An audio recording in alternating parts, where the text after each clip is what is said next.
MLA Raja Singh డీజీపీకి బహిరంగ లేఖ రాశారు. తెలంగాణలో గోవుల అక్రమ రవాణాపై కఠిన చర్యలు తీసుకోవాలని డీజీపీని కోరారు. శనివారం రాత్రి గోవులతో వెళుతున్న లారీని గోరక్ష దళ కార్యకర్తలు అడ్డుకున్న ఘటనను లేఖలో ప్రస్తావించారు. చట్టం అందరికీ ఒకేలా ఉండాలన్నారు.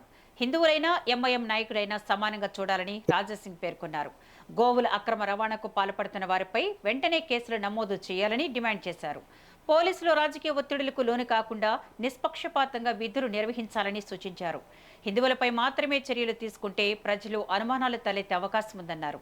గోమాత రక్షణ గురించి మాట్లాడే ప్రభుత్వం అక్రమ రవాణాను ఎందుకు అడ్డుకోవడం లేదని ప్రజలు ప్రశ్నిస్తున్నారని పేర్కొన్నారు.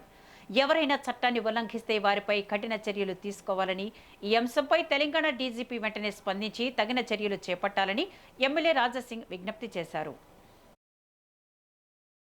డీజీపీ గారికి ఒక లెటర్ రాసి పంపించినాం. ఆ లెటర్ లో ఏం రాసినాం అంటే, డీజీపీ గారు ఎంఐఎం ఎమ్మెల్యే గాని, ఎంఐఎం కార్పొరేటర్ గాని, ఎంఐఎం గుండెలు కార్యకర్తలు గాని మెహందీపట్నం కాకుండా వేరే ప్రాంతంలో అక్రమంగా గౌలని తరలిస్తున్నారు. సుప్రీంకోర్టు చట్టాన్ని కాపాడే పోలీసే ఎంఐఎం కి భయపడి కాలు వెనుక వేసుకుంటున్నారు. డీజీపీ గారు ఎందుకు తెలంగాణలో గౌరక్షకులకి మరియు మీ పోలీసోలు, మీ డీసీపీ లెవెల్ కానీ, మీ ఏసీపీ లెవెల్ కానీ, మీ కమిషనర్ లెవెల్ కానీ అందరు పిలిచి హిందూ గౌరక్షకులకి వార్నింగ్ ఇస్తున్నారు, బాండ్ ఓవర్ చేస్తున్నారు.